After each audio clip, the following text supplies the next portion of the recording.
Another topic I want to talk about that I'm really looking forward to is the Montana LLC. Yeah. Is that coming to an end? Hey, you see that California license plate on I the saw car? that. Real. That's technically real, folks. Technically, Doug, that's a very expensive license plate for you to have that on that car. Totally. People don't realize. They see the Dubai plates with like 3. A California plate on this car is probably worth just as much when you really think about it. Yeah. No, the lot's been made about the whole Whistling thing. And yeah, you got arrested again. So I saw that you talked to Freddie about it. Yes. You know, the state law is real clear. And we went through this on our podcast. The state law is really clear. And everybody thinks it's about, well, the car is owned by someone who lives in Montana, owned by a business in Montana. Yeah. The state laws are not written that way. Especially, we looked up Tennessee's. I read Tennessee's state statute on our podcast on the air. The state statute in Tennessee is if you operate the vehicle in the state for 30 days, you have to register it in Tennessee. They don't care who owns it. They don't care where it's owned. That's not what the state statute is. And there's this misconception online that if it's owned somewhere else, but I operate it here, well, then the owner, that's not what the law is. The law is clear. If you operate the car for 30 days in the state, you have to register it in the state. And that's California's law as well. And most states' laws are written that way. But how does that apply? Let's just say if I'm going on vacation for 32 days, which I do every summer. I drive across the country, and I live on the East Coast. I have a house out there, and for 90 days, I live out of state. So how does that work with a state like Tennessee? Officer discretion at that point, but that's the law. Like, ultimately, that's the law. Okay. It is insane, right? In that exact circumstance, there's a lot of people who live in New York and Florida, and technically, those people should be re-registering their car every time they go back and forth for the winter. Technically, right? It's silly. No one does it. Yeah. But I think that most of those states are willing to make an obvious exception for a person like me who clearly lives in Massachusetts and in California, actually lives with a home, has business activity, community in those places. It would be pandemonium if on Cape Cod and Nantucket and South Florida they were pulling over everyone with out-of-state plates in the winter. It'd be insane because they know that that's not what those laws are designed to stop. Those laws are actually specifically designed to stop precisely the Montana LLC situation, where you're taking advantage of the fact that you can register the car somewhere else, but you're operating in these states. And I think that one of the things that people aren't realizing is how much license plate readers are factoring into this. It used to be 10 years ago, if you got pulled over for that, you'd say to the cop, prove it. I'm here 30 days, prove it. And they couldn't, really. Yeah. But they can now. And a lot of these states have been very liberal with their deployment of license plate readers. It's actually funny because California, hippie liberal California, as a result of its political situation, license plate readers are not common here. There are very few of them, and it's incredibly restricted use on how the police officers and local governments are able to use them, including they're not able to use them to enforce this law. But in states like Tennessee, which are very pro-police, that hasn't been the case. The license plate readers have been way more commonly deployed, and there's a much broader array of ability to use them for the local law enforcement, and they can figure this out. And so where it used to be like, I'm not using the car, now it's like, we got you on Interstate 23 on this day and on this day, and we got you on Johnson Street on this day, and it's like, it looks like you're using the car. So then it comes down to being arrested. That's wild. Versus going through due process, being convicted. I mean, that's like some sort of Wild West county prosecutor or county sheriff who wants to have some fun, and go arrest a famous guy and get on TV. That's crazy. But do you think they're doing this? My theory was to simply just shut down the LLC. They want to scare people because if I'm there, dude, you don't want to get arrested, right? Like if you're doing that's what I thought. Totally. But I felt that Cody going and making that video played into their hand. Probably. Gave him way more exposure. They knew he would do it, but he could not do it, right? So. Well, what's interesting is if he's going to make a second video. My thought was that he made the first video, pissed off the same person, and they said, let's dig deep, watch through every single one of his videos. Oh, he bought a G-Wagon. Where did he register? Oh, it's not Tennessee. Bam. Most of these states have programs where you can turn somebody in.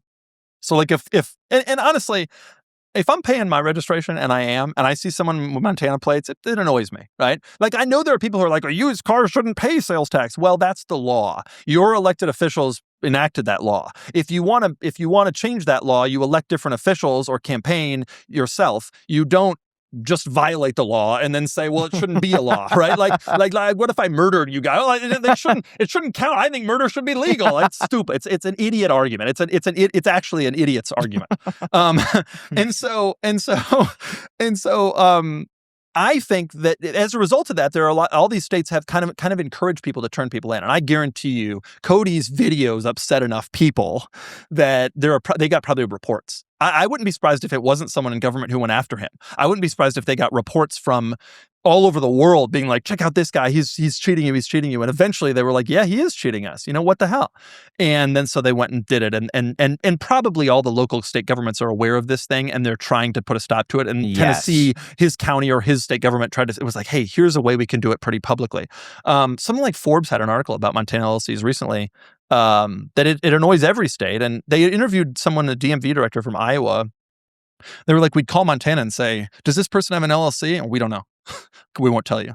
Okay, well, is this LLC operating in Montana? Yes. That's like all Montana wants to keep it going, but the other states are all trying to find ways to stop it. Utah is the one that has, so Utah's cracked down like crazy. They've also been arresting people, and they have figured out a way. The smart thing to do, they tied it to your insurance. So none of these Montana people, they all have Montana insurance, but they also have local insurance because that would be stupid not to. Right. So Utah was like, well, if you have an out-of-state car but local insurance, that's illegal. And I think that puts a stop to it. That's probably what the other states are going to do. That's a smart way to do it. Because no one would take the risk on the insurance aspect of it. Right. I know a buddy even in California got pulled over for having a Montana LLC on his Lamborghini with a California driver's license. Yeah, if you got a driver's license mismatch. But the police officer specifically called that out, and he was referred to some sort of department to pay the sales tax on the Lamborghini from being pulled over by like a random motorcycle cop. Yeah, and that's what they should have done with Cody. Like, it's insane to arrest somebody for. So what's going to be the outcome of that? What do you think he's going to pay the back sales tax, which is not all that much, and it's going to go away? It's silly. I mean, there's probably jail time is probably in the statute somewhere. Do you think they're going to try to get him for at least a week in jail, night in jail, something silly. Just to say that, hey, we put him in jail. I think the mere possibility of being arrested is enough for a lot of these guys to not want to do it. 100%. Like, if I'm doing it, I wouldn't want to do it. Now, like, I don't want to get arrested. Come back from the airport, I'm not going through customs. Imagine this, though, with the IRS. You miss like a 1099 that you just got lost in the shuffle, and they come and arrest you. I have had IRS notices come to my house for a lot more money that I missed, that I was under, and sometimes that I was over. And that's some mistake, and they were sending me a check for a lot more money than what Cody's owing right now to Tennessee. Yeah. And yes, it is a letter in the mail. And you call your accountant, you say, okay, what happened here? And we go back and look, oh yeah, we got to do this, whatever. And it's just handled literally as like rote paperwork. Right. But there is one big difference is in Cody's case, there's clearly intent, which is an element of crime, right? Like ultimately when I'm doing it with the IRS, there's not intent. And so there's always going to be paperwork mismatches. And Cody's case, that's not the situation. So they could make that argument. Now, one of the biggest traps with healthy snacks is just how misleading they are. A lot of protein bars, I've noticed, still spike your blood sugar, contain hidden sugars, or contain ingredients you can't even pronounce.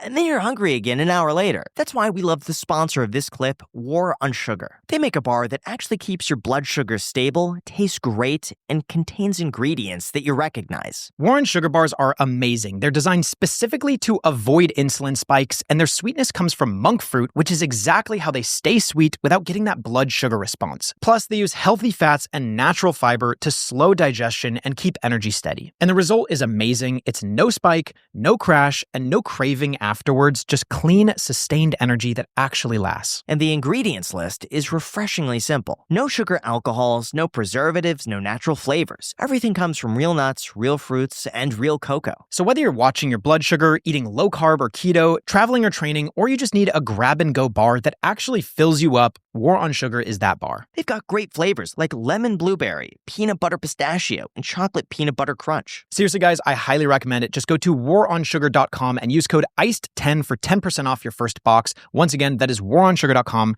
ICED10 is the code for 10% off your first box. I have a problem. When I eat, I spike and I crash and I cannot focus. I do not suffer that with War on Sugar bars, so I highly recommend it. Thank you so much to War on Sugar for sponsoring this clip.